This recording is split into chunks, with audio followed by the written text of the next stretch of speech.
అందరికీ నమస్కారం.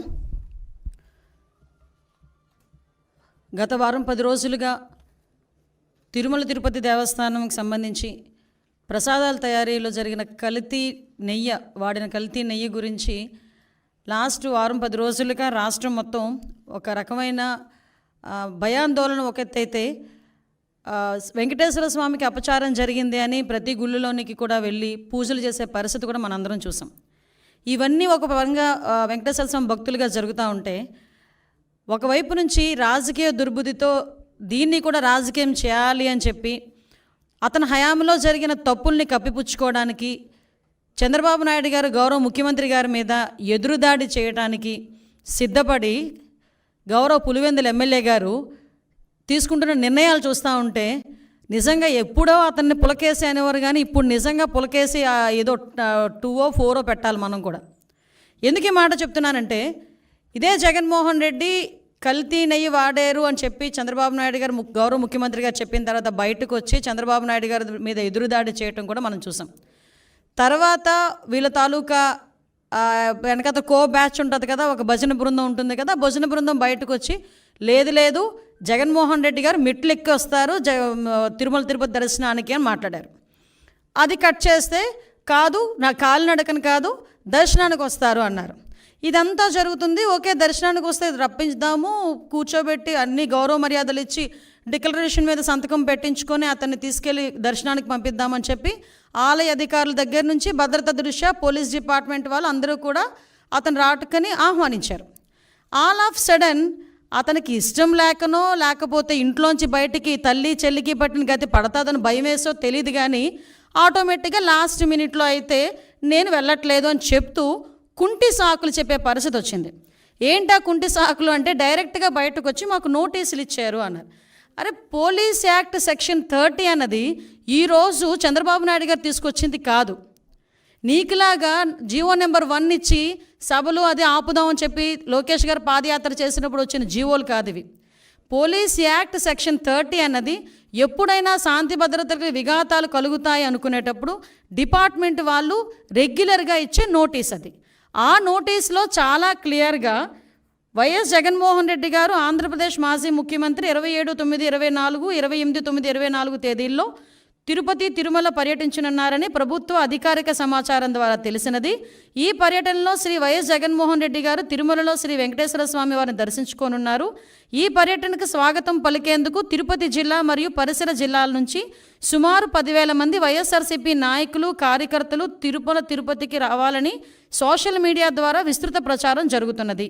అదేవిధంగా ఈ పర్యటన అడ్డుకుంటామని వివిధ రాజకీయ పార్టీలు, హిందూ ధార్మిక సంఘాలు, ప్రజా సంఘాలు కూడా సోషల్ మీడియా ద్వారా విస్తృత ప్రచారం జరుగుతున్నది.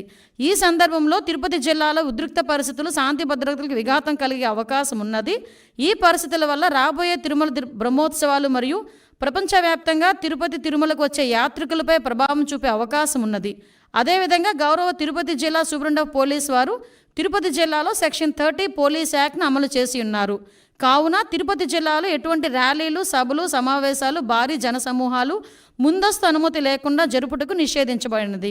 ఇట్టి నిబంధనలు ఎవరైనా అతిక్రమించిన ఎడల వారిపై చట్టపరమైన చర్యలు తీసుకొనబడును.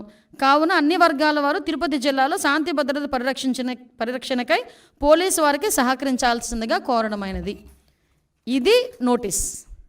దీన్ని నిన్న కావాలని 10 సార్లు చూపించి ఇందులో అతనికేదో నోటీసులు ఇచ్చామని చెప్పి మాట్లాడి ప్రజలకి ఒక రాంగ్ పర్సెప్షన్ క్రియేట్ చేయడానికని చాలా విశ్వ ప్రయత్నాలు చేశాడు జగన్మోహన్ రెడ్డి.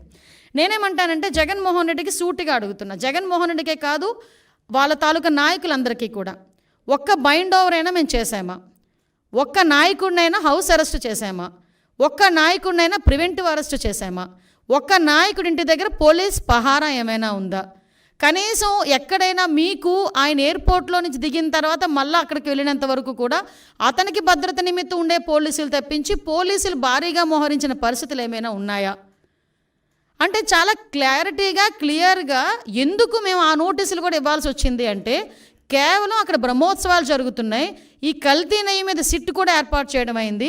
ఒక పక్క నుంచి జగన్మోహన్ రెడ్డి మీద ఉన్న కోపంతో కొన్ని మంది ధార్మిక సంఘాలు కూడా కొన్ని సోషల్ మీడియాలో మొత్తం కొంతమంది మెసేజ్లు ఫార్వర్డ్ చేసుకున్నారు.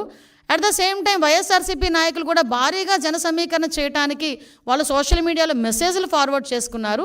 ఈ నేపథ్యంలో ప్రజలకు ఇబ్బంది కలగకుండా, యాత్రికులకు ఇబ్బంది కలగకుండా, విఐపీఎస్కి ఇబ్బంది కలగకుండా ఉండటానికి రెగ్యులర్గా శాంతి భద్రతలు విఘాతం కలిగిస్తాయనుకునేటప్పుడు పోలీస్ డిపార్ట్మెంట్ వాళ్ళు ఇచ్చే నోటీస్ అది. ఆ నోటీస్ కూడా జగన్మోహన్ రెడ్డికి ఇవ్వలేదే. జగన్మోహన్ రెడ్డిని రావద్దు అని ఎవరు చెప్పలేదే. మీరు రాకండి అని మేము ఎవరూ చెప్పలేదే.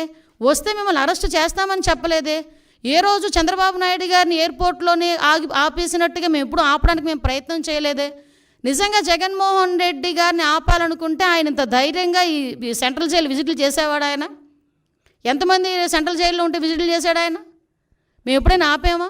అంటే విషయం ఏంటంటే, మేము ప్రజాస్వామ్యబద్ధంగా ముందుకెళ్తున్నప్పుడు మా మీద బురద చల్లటానికి పోలీస్ నోటీసులు నాకు ఇచ్చారు అని చెప్పి నిన్న అతనికి వెళ్ళడానికి, ఫస్ట్ ఆఫ్ ఆల్ అతనికి వెళ్ళడానికి ఇష్టం లేదు తిరుమల తిరుపతి దేవస్థానానికి. దట్టు డిక్లరేషన్ ఇచ్చి వెళ్ళడానికి అసలు ఇష్టం లేదు. మళ్ళీ నేను నొక్కి పెడుతున్నా, డిక్లరేషన్ వన్స్ ఇచ్చి కనుక ఆయన టెంపుల్లోకి వెళ్తే వాళ్ళ ఇంట్లో తల్లికి చెల్లికి బట్టిన గతే అతనికి పడతాదేమో అన్న ఉద్దేశంతో అతను వెళ్ళడం మానేశాడు. ఆ మర్మం ఏంటో మీరే గ్రహించండి. అంటే విషయం ఇది అయింది. తర్వాత ఈరోజు ఒకవైపు నుంచి తిరుమల తిరుపతి దేవస్థానానికి బ్రహ్మోత్సవాల టైంలో రాజకీయ నాయకులే కాదు, సుప్రీంకోర్టు జడ్జెస్, వివిధ విఐపీలు, వివిఐపీలు అందరూ వస్తారు. ఆ భద్రత కూడా మాదే బాధ్యత.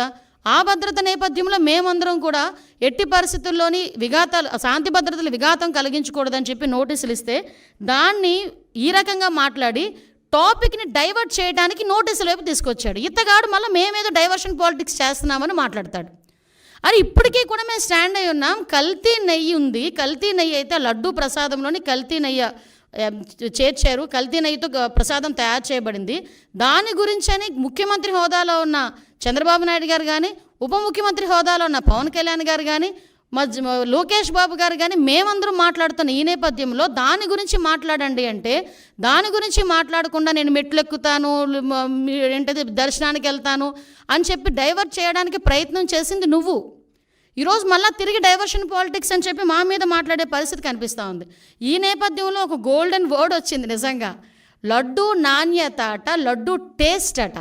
అరే నాకు అర్థం కాంది, జగన్మోహన్ రెడ్డి ఏ రోజైనా లడ్డు టేస్ట్ చేశారా? తిరుమల తిరుపతి దేవస్థానం ప్రసాదం లడ్డూని ఆశీర్వాదానికి అక్షతలు వేస్తేనే 10 సార్లు దూకున్నాడు. అక్షంతలన్నీ అయిపోయినంత వరకు ప్రతి టీవీ వాళ్ళు కూడా చూపించారు. అది ఎక్కడ? మండపంలోనే. ఎక్కడ ఆశీర్వాదం ఇచ్చిన ఆ మండపంలోనే. ఇంకా సాల్వ్ అయ్యక ముందే అక్షంతలు వేసిన దానికి, ఆ పంతులు అక్షంతలు వేసిన దానికి మనమైతే ఆ అక్షంతలు ఎప్పుడు ఉంటాయా?